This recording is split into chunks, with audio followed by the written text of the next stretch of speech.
que deviennent les meilleures qualités quand on n'a pas d'amour? L'homme qui a le sens de la responsabilité, mais manque d'amour, devient mesquin.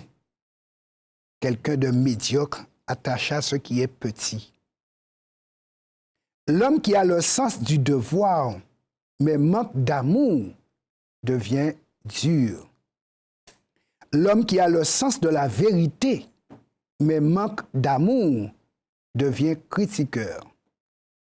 L'homme qui a le sens de l'ordre, mais manque d'amour, devient maniaque. L'homme qui a le sens de l'honneur, mais manque d'amour, devient orgueilleux. L'homme qui a le sens de la franchise, mais manque d'amour, devient insolent. L'homme qui est instruit, mais manque d'amour, devient prétentieux. L'homme qui est intelligent, mais manque d'amour, devient retors. L'homme qui est aimable, mais manque d'amour, devient hypocrite. L'homme qui est compétent, mais manque d'amour, devient ergoteur. Chicane sur les petites choses, rien n'est tout à fait bon. Ça peut être toujours mieux. Il est le seul à être en mesure de.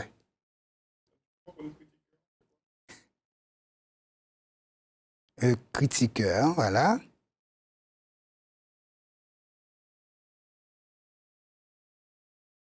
Voilà. L'homme qui a le sens de la vérité, mais manque d'amour, devient critiqueur. Lucifer a commencé par cesser d'aimer et il avait à dire et redire. C'est vrai, la vérité, bon, mais on dit la vérité n'importe quand, n'importe comment, y compris derrière le dos et on mord dans le dos. Et ça, c'est de la calomnie.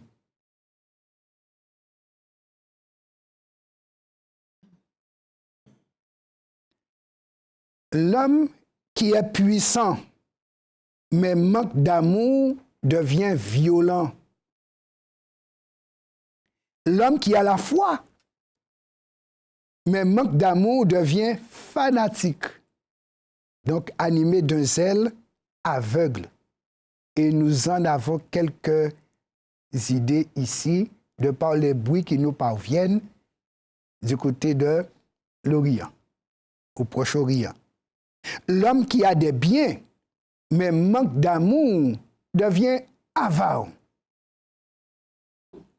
Et alors, malheur à ceux qui sont avares d'amour, car c'est à cause d'eux que le monde dépérit. Ils n'ont rien à donner, mais veulent toujours recevoir. Alors, c'est pourquoi il n'y a plus de bonheur à donner qu'à recevoir. Et c'est pourquoi lorsqu'on se consacre, on se dispose à donner et pas tant de recevoir, parce qu'on se place au service. Quand on parle de paradis, tout de suite, les gens pensent à un lieu où on est heureux. Et c'est vrai. C'est pourquoi plus d'un s'efforce de créer des espaces édéniques de plusieurs manières. Cela peut être des espaces géographiques, de beaux jardins de rêve. Des espaces sociaux. On a créé le web. Et là, les gens trouvent à passer du bon temps. Et trouvent même un compagnon de vie, une compagne de vie, eh bien, dans cet espace social du moins. La joie est recherchée, désirée, organisée à partir de fêtes, d'ambiances agréables pour la détente. On veut être heureux, se sentir bien. Mais si on y parvient, l'inconvénient, c'est que cela ne dure pas longtemps. Un élève a écrit sur un tableau du temps où j'étais professeur de Bible et aumônier, le bonheur est une bulle de savon qui éclate lorsqu'on la touche. c'est bien beau, il y a de l'arc-en-ciel dessus. Mais touche pas. Sinon, la beauté, c'est fini. Sachant que c'est notre souhait à tous, ayant été créés pour la joie et le bonheur, c'est profond et inné à la nature humaine.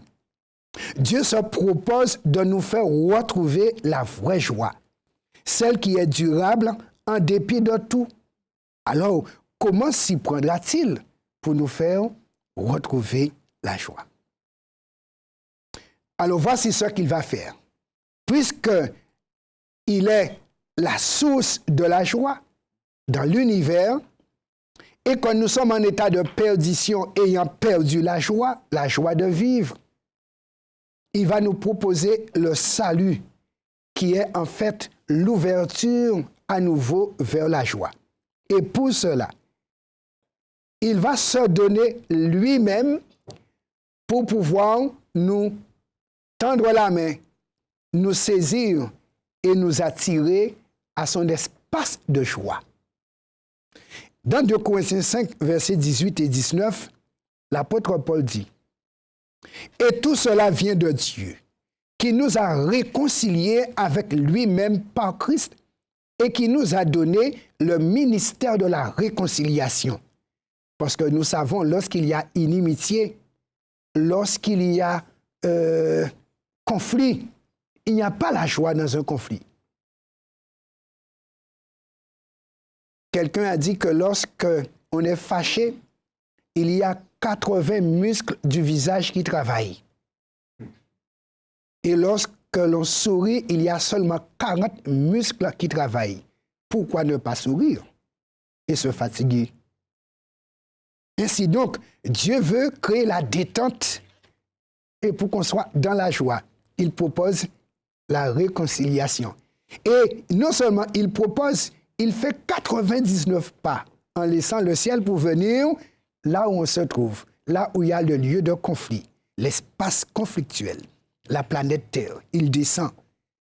Et l'apôtre nous dit, car Dieu était en Christ, donc il est descendu, réconciliant le monde avec lui-même, en n'imputant point aux hommes leurs offenses. Bon, ça a été fait, c'est bon, je sais, arrêtons avec cela. La réconciliation. Et il a mis en nous, ceux qui acceptent la réconciliation, la parole de la réconciliation. Et quand on se met au service de Dieu, alors, en tant que réconcilié, ayant goûté à ce que ça donne, on a de la force pour dire aux autres, eh bien, viens prendre ta part, eh bien, saisis la main, rentre dans la paix et tu vas goûter à la joie aussi. Finis avec le conflit, cesse de travailler pour rien, tu te fatigues à mort.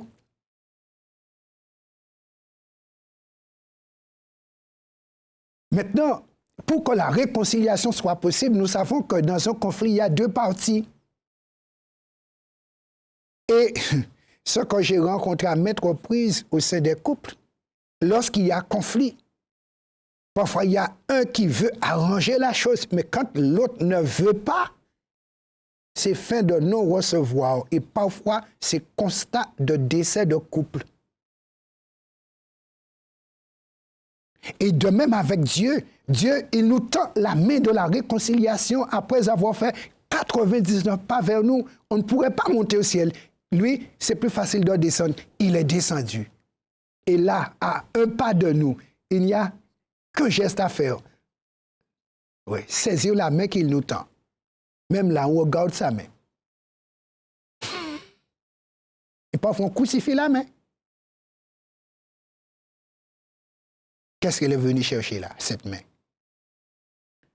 Et c'est pourquoi l'apôtre nous dit, je vous encourage, acceptez cette réconciliation. Je vous exhorte donc, frères, par la compassion de Dieu, c'est manifesté, à offrir vos corps comme un sacrifice vivant. Il a fait le sacrifice de la descente. Il est descendu, comme on dit, jusqu'aux enfers. Parce qu'en fait, Jésus est entré dans la seconde mort. Jusque-là pour nous chercher. Il est descendu pour nous saisir là. Et c'est pourquoi il nous dit, j'ai les clés de la mort parce que j'y suis descendu. Jusqu'où? il a été pour cette réconciliation. Et alors, en retour, comprenant ce grand sacrifice fait, nous acceptons la réconciliation sur la base du sacrifice. Car il ne peut y avoir de réconciliation sans sacrifice. Je dois sacrifier mon orgueil pour que la paix revienne, n'est-ce pas? Je dois sacrifier le petit carnet sur lequel j'ai écrit tous les griefs. Je dois le sacrifier. Soit je garde le cahier ou je te garde. Certains préfèrent garder leur cahier et perdre l'autre.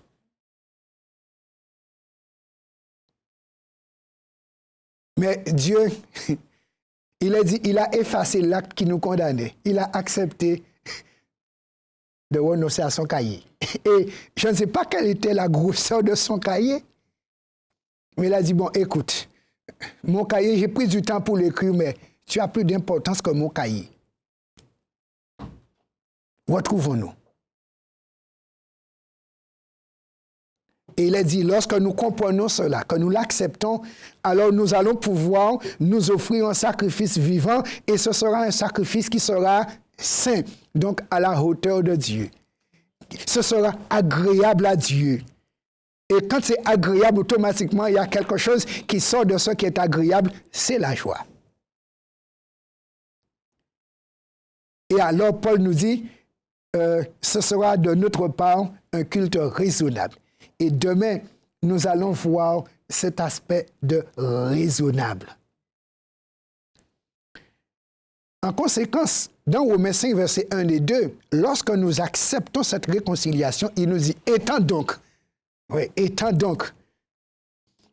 réconcilié, il y a ce qui est produit, qui est la justification. Étant donc justifié par la foi, nous avons la paix avec Dieu par notre Seigneur Jésus-Christ, puisque Dieu était en Christ, à qui nous devons d'avoir eu par la foi accès à cette grâce, dans laquelle nous demeurons fermes et nous nous glorifions dans l'espérance de la gloire de Dieu.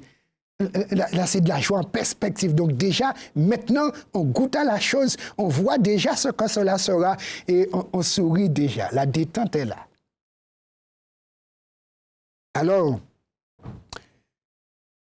Jésus, connaissant le ciel, puisque c'est lui qui l'a organisé, sachant ce qui s'y passe, nous dit quelle ambiance qu'il y a dans le ciel. Ambiance générale. Dans Luc 15, versets 3 à 7, il dit, mais il leur dit cette parabole. Quel homme d'entre vous, s'il a 100 brebis et qu'il en perde une, ne laisse les 99 autres dans le désert pour aller après celle qui est perdue, jusqu'à ce qu'il la retrouve. Lorsqu'il l'a retrouvée, il la met avec joie sur ses épaules et de retour à la maison, il appelle ses amis et ses voisins et leur dit, « Réjouissez-vous avec moi, car j'ai retrouvé ma brebis qui était perdue. » Ma brebis qui était perdue, une seule. De même, je vous le dis, il y aura plus de joie dans le ciel pour un seul pécheur qui se repent que pour 99 justes qui n'ont pas besoin de repentance. Alors imaginez l'état d'esprit de Dieu le Père, de Jésus, du Saint-Esprit, des 4 êtres vivants, des 24 vieillards et des milliards d'anges. Pour une personne, il n'y a qu'une seule ambiance qui puisse exister, la joie. Ouais. Beaucoup pourraient croire qu'au ciel, c'est morose, parce que bon, on ne pense pas qu'il puisse y avoir de bonnes choses au ciel. Et c'est pourquoi certains préfèrent la pensée du diable. Un tien vaut 2 tu l'auras. Reste avec ce que tu as toujours, que tu vois. Mais Dieu nous dit, par la foi, crois-moi, chez moi, il y a de la joie. Il y a de la joie. Il y a de la joie. Et Jésus qui était du ciel, qui connaît l'ambiance, nous dit, je vous dis, hein, là-haut, ouais, il y a de la joie. Donc, pour la nouvelle terre où il nous propose de vivre, alors que nous connaissons celle-là qui, non seulement géologiquement vieillit et trempe pour nous dire qu'elle devient parkinsonienne, puisque la Terre nous dit, bon, je tue mes enfants, je ne reconnais plus. C'est ça un tremblement de terre. Maintenant, Dieu nous dit, je vais vous faire une autre où ça ne va plus trembler. Elle qui sera, une terre qui sera en santé. Et alors, il dit dans Isaïe 65, versets 15 à 17, « Car je vais créer de nouveaux cieux et une nouvelle terre. On ne se rappellera plus les choses passées. Elles ne reviendront plus à l'esprit pour avoir maintenant le front tendu, le cœur contrit. » Non, il dit, « Réjouissez-vous plutôt et soyez à toujours dans l'allégresse. » Mais sur terre, hein? À cause de ce que je vais créer. On n'a pas encore la chose, mais à toujours. On se réjouit déjà. Parce que le maître de joie nous a dit, je vais préparer quelque chose là. Et c'est pourquoi par la foi, on se réjouit déjà. D'ailleurs, quand on arrive à distance, on sent le bon parfum de la cuisine de sa femme. Le cœur rit déjà.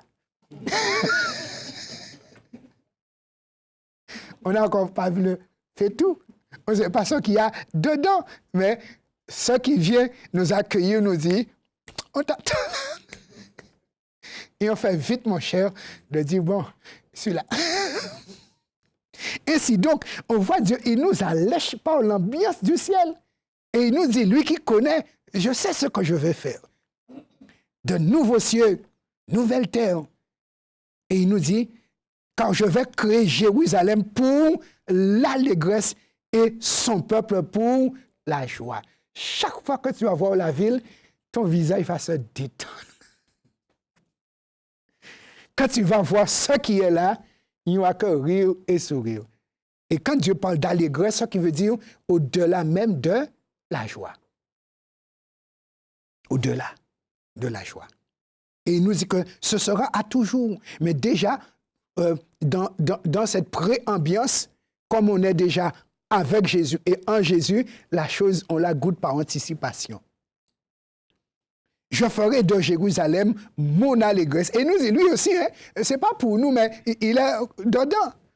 Je ferai de Jérusalem mon allégresse et de mon peuple ma joie. Ils sont là. Ma famille est réunie. On n'y entendra plus le bruit des pleurs, bruit de cris. Plus jamais. C'est notre quotidien. Le bébé, quand il entre dans ce monde, son espoir de vie doit commencer par un cri. S'il n'a pas crié, il ne vit plus. Et c'est pourquoi nous sommes habitués avec des cris. Si habitués avec des cris qu'aujourd'hui les cris ne nous font plus rien, nous sommes presque blasés par rapport aux cris. Tous nous crions. Tu cries dans ton coin, je crie dans mon coin, crions. Et nous sommes dans un concert de cris.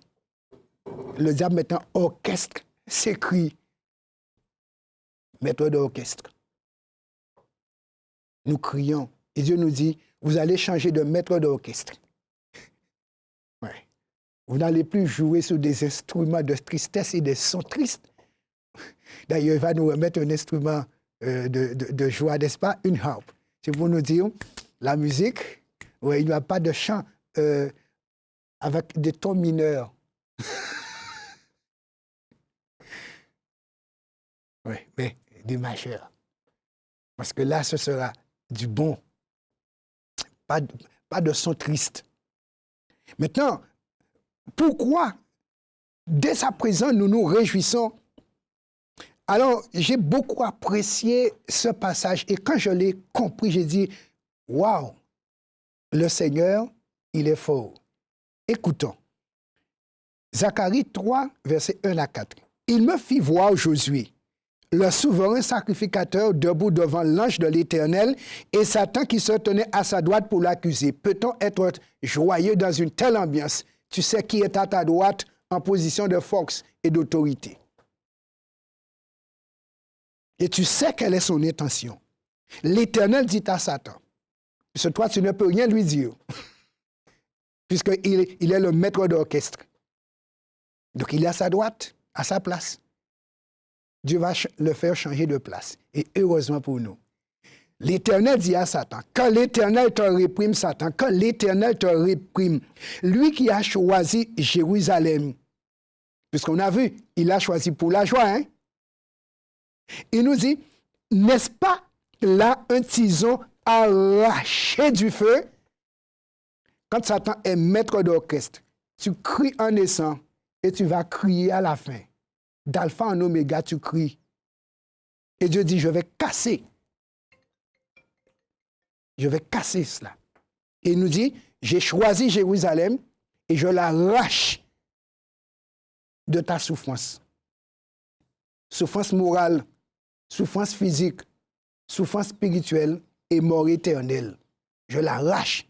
Et quand je me regarde à partir de cette déclaration, je conçois que je suis un arraché du feu. Et chacun de nous, nous sommes des arrachés du feu, nous qui avons accepté la main de la réconciliation qui nous a tirés du feu. Et quand tu n'es plus dans le feu, tu respires. Il n'y a plus de soupir. Tu respires. Et alors, Josué était couvert de vêtements sales. C'est pourquoi Satan, il est maître d'orchestre, parce que le linge du diable est sur l'homme. Nous naissons habillés, non pas par Jésus, mais habillés par Monsieur. Et c'est pourquoi Jésus doit intervenir pour déshabillage à partir de la réconciliation. Et alors, et c'est pourquoi le linge de Jésus est un linge de proposition. Et alors, il dit, l'ange prenant la parole dit à ceux qui étaient devant lui, ôtez-lui les vêtements sales. C'est le paquet du diable qu'il réclame et qu'il orchestre. Remets-lui son instrument. Et là, il dit à Josué, vois, je t'enlève ton iniquité et je te revêts d'habits de fête. Nous changeons maintenant de maître d'orchestre. Maintenant, c'est moi qui vais battre la mesure pour toi. Et la question, il était à sa droite, où est-il maintenant?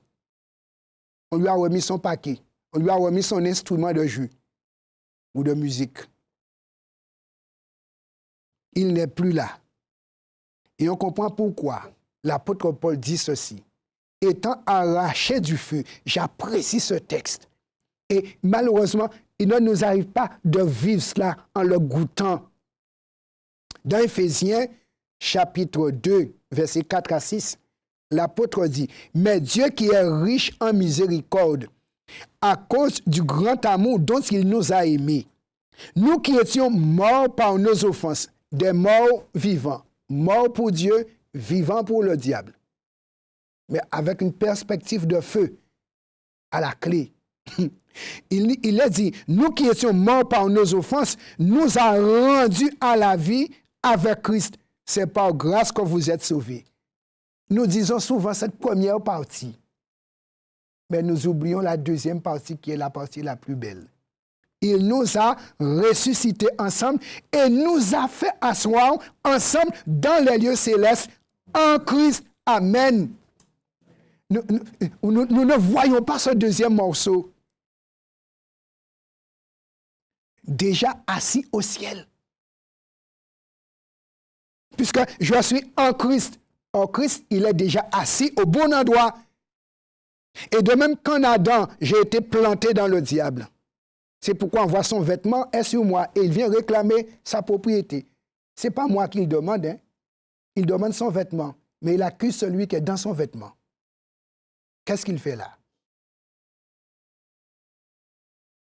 Je lui dis, d'accord, prends ce qui est à toi. Il lui remet le vêtement. Puisque Dieu ne nous avait pas créé avec ce vêtement-là. Il lui remet son vêtement. Il dit maintenant, je te mets mon vêtement. C'est ce que je l'avais donné dès le départ. On retourne à la case départ. Maintenant, Satan doit reculer. Il n'a plus d'espace et de possession. Je ne suis plus un possédé. Je suis un libéré, un réhabilité. Et là, étant réhabilité en Christ, qui est mon représentant, je suis habillé en lui, Dieu m'a déjà mis assis à sa droite. Maintenant, Oui, ce n'est plus Satan qui était à droite, maintenant il m'a mis à sa droite. Disparaît. J'apprécie. J'apprécie. Et mes amis, nous connaissons tous une bouteille. Nous nous en servons chaque jour pour boire de l'eau. Aucun de nous ne peut saisir l'eau. Incolore, inodore, insaisissable. Par contre, nous pouvons tous emporter l'eau où nous voulons. Nous mettons l'eau dans une bouteille et nous partons au travail. Et l'eau nous suit partout. Ainsi donc, lorsque nous sommes en Christ, eh bien, Christ nous porte où il est. Et comme il est déjà assis au ciel, nous sommes là aussi. Et voici comment nous devons vivre, comme des gens déjà assis au ciel. Et si tu es déjà assis au ciel, tu te comportes comme au ciel. Parce que tu as une logique de ciel. Parce que Dieu t'a téléchargé en Christ. Et ça, c'est formidable. Voici les pensées de joie.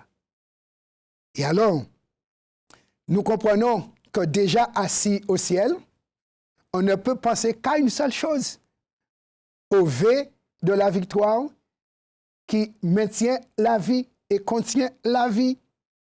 Dans Apocalypse 6, versets 1 et 2, j'aime ce passage. Je regardais quand l'agneau ouvrit un des 7 sceaux, et j'entendis l'un des 4 êtres vivants qui disait, comme d'une voix de tonnerre, « Viens !» Je regardai et voici parut un cheval blanc. Celui qui le montait avait un arc.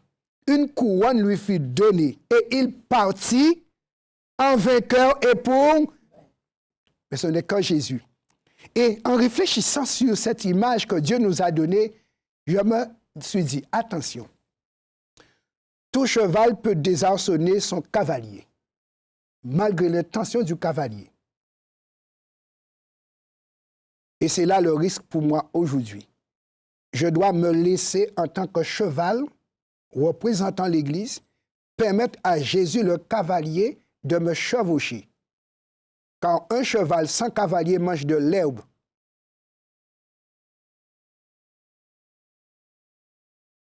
Combien de fois ne nous arrive-t-il pas de désarçonner Jésus avec son intention de V jusqu'à la vie? En vainqueur et pour vaincre une série de V, ce que Jésus voit. Mais si je ne vois pas comme Jésus, automatiquement, je vais le désarçonner. Combien de fois ai-je voulu, mais tu ne l'as pas voulu. Et c'est là le risque. Et c'est là où je dois me surveiller. Que Jésus soit toujours mon cavalier, lui qui connaît la direction, lui qui a l'intention, alors je me laisse guider par lui. Et c'est ça l'idée. C'est pourquoi quand je me donne un sacrifice vivant, je lui dis, maintenant prends les rênes, prends la bride. Je ne suis que cheval. Je ne connais pas leur combat. Tu connais les ennemis. Allons-y. Et Jésus il nous dit, avec toi, je pars en vainqueur et pour vaincre, car j'ai déjà vaincu. Car être assis là-haut, ce sont les vainqueurs qui s'asseyent là-haut. Jésus étant là-haut, a déjà vaincu. Et nous dit maintenant, c'est à ton tour. Sois bon cheval. Et tu arriveras où je suis déjà. Parce que je te mets en moi pour que tu vives ma réalité déjà ici-bas. Dans Apocalypse 12, versets 10 et 11, c'est confirmé. Et j'entendis dans le ciel une voix forte qui disait, maintenant, le salut est arrivé, et la puissance et le règne de notre Dieu et l'autorité de son Christ. Le salut est arrivé maintenant. Et je dois vivre chaque maintenant. Je dois vivre chaque maintenant. Car il a été précipité, l'accusateur de nos frères, celui qui les accusait devant notre Dieu jour et nuit. Et c'est vrai, on a vu qu'il accusait le grand prêtre Josué. Mais lorsque Jésus l'a dit, bon, maintenant, sors de là. Il a habillé son homme. Il l'a expulsé. Il l'a précipité encore. Et chaque fois quand tu donnes à Jésus de t'habiller, il précipite monsieur. Jésus l'a dit, je voyais Satan tomber du ciel comme un éclair. Et Jésus veut l'expulser de notre vie. Mais remarquez bien, il a dit, chaque maintenant, monsieur peut vivre hors de ma vie, sans m'accuser, quand je suis justifié. Il n'y a aucune condamnation pour ceux qui sont en Jésus-Christ. Le maïs, dans la bouteille transparente fermée devant la poule, ne finit jamais dans l'estomac de la poule. Lorsque je suis en Jésus-Christ, l'ennemi, il est précipité à l'extérieur et c'est là qu'il reste. C'est là où Jésus le place. Et c'est pourquoi je peux vivre la joie avec Jésus, étant en Jésus. Ils l'ont vaincu, le mot auquel nous avons peine à croire. Ce qui fait qu'il n'y a pas de réalité chaque maintenant. Ils l'ont vaincu à cause du sang de l'agneau et à cause de la parole de leur témoignage. Et ils n'ont pas aimé leur vie jusqu'à craindre la mort. Demain, nous reviendrons sur cette dernière partie de la phrase. Ils n'ont pas aimé leur vie jusqu'à craindre la mort. Mais il a dit, ils l'ont vaincu à cause d'une mort qui est déjà réalisée, non discutable, irréversible. Ils l'ont vaincu à cause du sang de l'agneau. Donc, si le sang de l'agneau a déjà coulé et l'agneau est assis à la droite de Dieu, c'est déjà une réalité acquise et c'est du définitif. Je dois pouvoir m'approprier cette réalité définitive et vivre en vainqueur chaque maintenant. Dans le chapitre 17, verset 14, ça c'est la perspective finale par rapport à chaque maintenant. Ils combattront contre l'agneau qui a vaincu. Et l'agneau les vaincra encore, puisque pour l'agneau, il est parti en vainqueur et pour vaincre. Ils combattront contre l'agneau, puisque le diable est diable. Il n'aime pas s'avouer vaincu. Comme la Bible dit, il a été vaincu là, il va faire un tour et il revient pour voir si la victoire est toujours maintenue, si on est toujours d'accord avec la victoire. Et si on n'est pas d'accord avec la victoire maintenant, on lui redonne le dessus. Voici comment il fonctionne. Tu m'as vaincu maintenant? Bon, on va voir. Et là, Jésus nous l'a dit, il part, mais il revient. Et c'est pourquoi la Bible dit, chaque maintenant. Chaque maintenant.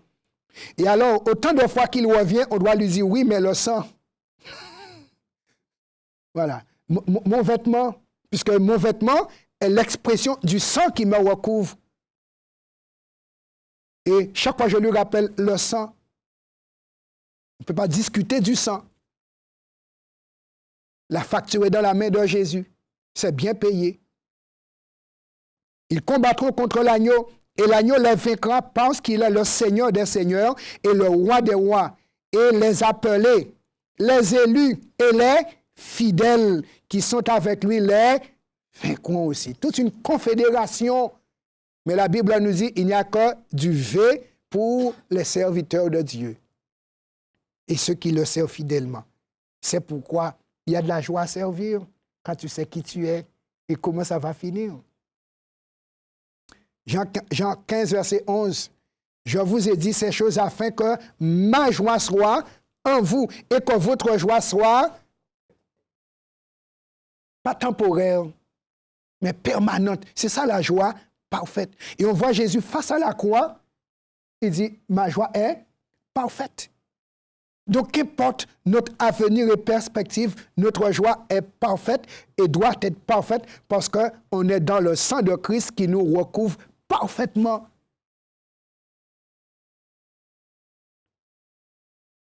Alors, vivant dans une telle circonstance, dans une telle réalité, nous ne pouvons que servir ce Dieu avec joie. Dans un conseil à l'économe, Ellen White dit ceci. Il reviendra et établira la différence entre le juste et le méchant. entre celui qui sert Dieu et celui qui ne le sert pas. Voilà. La différence va se dessiner là. Le service. Et remarquez bien, hein, le jugement va se prononcer sur une notion de service. Tu as été sauvé, mais comment tu as servi? Car ton service dit comment tu as vécu la victoire. Parce que quand tu sais qui tu es, automatiquement, tu sers cette cause-là. Tu sers cette cause-là. Parce que nous servons tous des causes. Soit on sert la cause de l'autre, ou on sert la cause de Jésus. Mais il n'y a personne qui soit hors service. Ou, oui, il n'y a pas de HS. Dans le conflit cosmique, non. Tant que tu es vivant, tu n'es pas hors service. Car tu peux servir même dans ta pensée. En ce jour-là, ceux qui pensent que Dieu se contentera d'offrandes misérables et d'un service offert à contre-cœur, ils m'ont dit de faire cela, je le fais. Il, au pluriel, mais pas il, m'a dit. Il ne faut pas se tromper de il. Ça sonne pareil, mais le contenu est différent. Et beaucoup se trompent de il. Il a dit, ceux qui donc offrent un service à contre-cœur seront désappointés. Dieu ne donnera pas son approbation à l'œuvre d'un homme, qu'il soit grand ou petit, riche ou pauvre, qui n'a pas été accompli sincèrement, fidèlement et uniquement en vue de la gloire du Seigneur. Mais ceux qui, ici-bas, ont appartenu à la famille de Dieu, qui se sont dépensés pour honorer son nom, se sont acquis une expérience qui en fera des rois et des sacrificateurs devant Dieu. Service. Le sacrificateur était consacré pour mon service, disait Dieu. Ils seront traités comme des serviteurs fidèles. À eux s'adresseront ces paroles, c'est bien, bon et fidèle serviteur, entre dans... il y a de la joie en permanence là-haut. Et on nous dit, maintenant, ouais, tu as servi avec joie. Mais viens donc, ta récompense, entre dans la joie. Et c'est pourquoi dès à présent, nous avons la joie du salut et nous servons avec joie parce que nous savons que nous partons de la joie vers la joie. Tout simplement. Alors, dans le meilleur chemin, elle dit encore, quand Jésus-Christ demeure dans un cœur, celui-ci est tellement rempli de son amour et de la joie de sa communion qu'il se cramponne à lui. Le mot est fort. Le cramponner. On ne l'a pas simplement tenu. Il y a une sorte d'énergie qui est déployée, comme Paul dit, nous nous accrochons à cette grâce fermement. Et si on est accroché à ça, le diable même ne peut pas nous arracher de cela. Dans la contemplation du Sauveur, le moi est oublié. Voici l'hameçon du diable pour chacun de nous, le moi. Et quand le moi est en toi, tu es à lui. Et nous connaissons la force de l'hameçon du diable. C'est avec ton moi qu'il t'a. Et c'est pourquoi Jésus dit, si tu veux venir après moi, tu renonces à toi. Et tu pourras me suivre. Où que j'aille, tu pourras y aller. Le fil n'a jamais discuté de l'endroit où passe l'aiguille. Donc quand nous sommes accrochés à Jésus, comme le fil est accroché à l'aiguille, où Jésus passe, nous passerons en vainqueur et pour vaincre. Et c'est pourquoi il est dit dans l'Apocalypse 14, les 54 000, ils suivent l'agneau partout où il va. Ils se sont constitués fils. Et c'était fini. Il a dit son amour devient le grand mobile de toutes les actions. Ceux qui ont compris l'amour de Dieu ne se demandent pas quel service minimum ils peuvent lui rendre sans être rejetés. Il ne travaille pas à la moyenne. Il ne vise pas au plus bas degré de la vie chrétienne, mais il s'efforce de se conformer parfaitement à la volonté de leur Rédempteur. Ils abandonnent tout et ils manifestent dans la recherche des choses éternelles un intérêt et une ardeur proportionnés à la valeur de l'objet de leur recherche.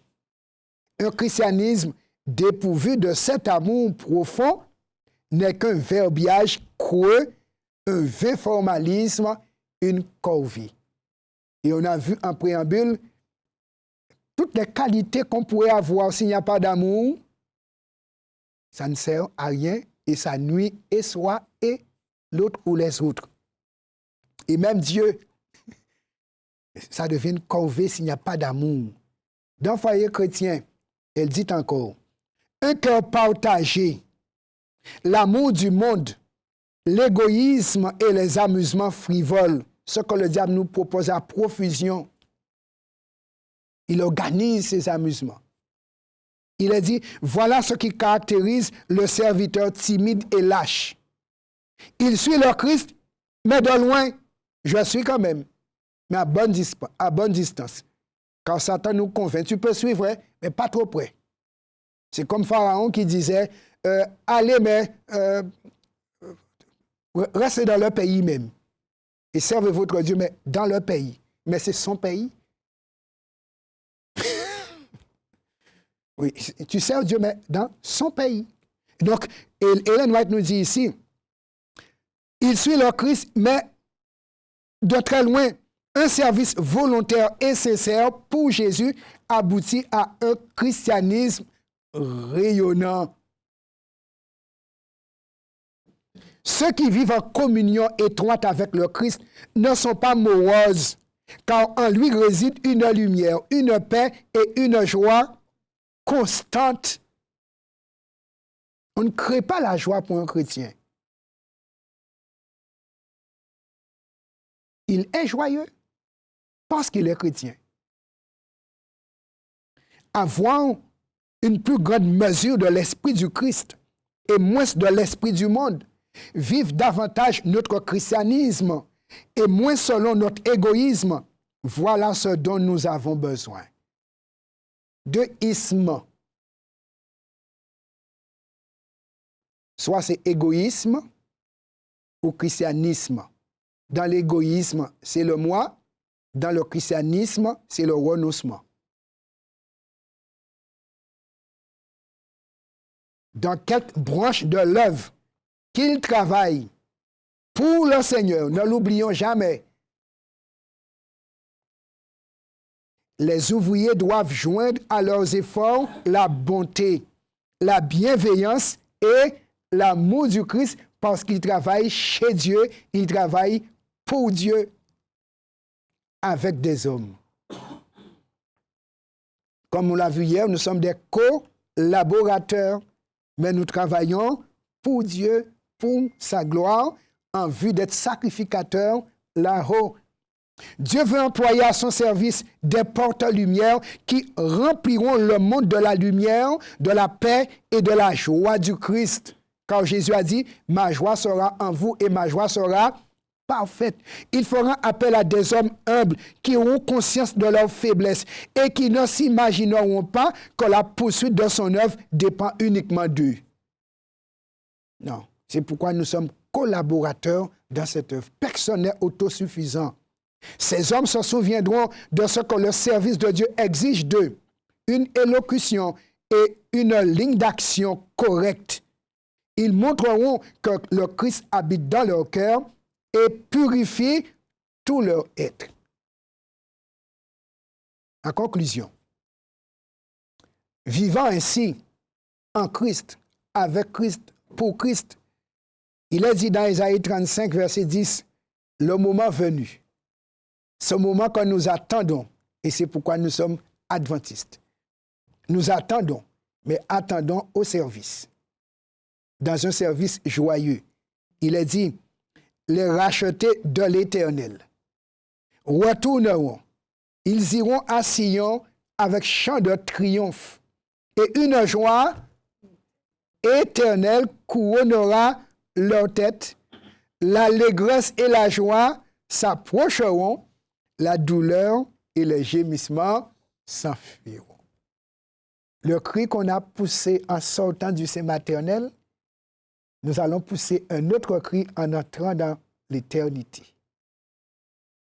Mais Dieu nous dit, en attendant cette réalité, par la foi, sois dans la joie. Alors, puisque le juste vit par la foi, comme Paul nous le dit, réjouissez-vous toujours dans le Seigneur et servez le Seigneur avec joie et détermination, sachant quelle est la finalité.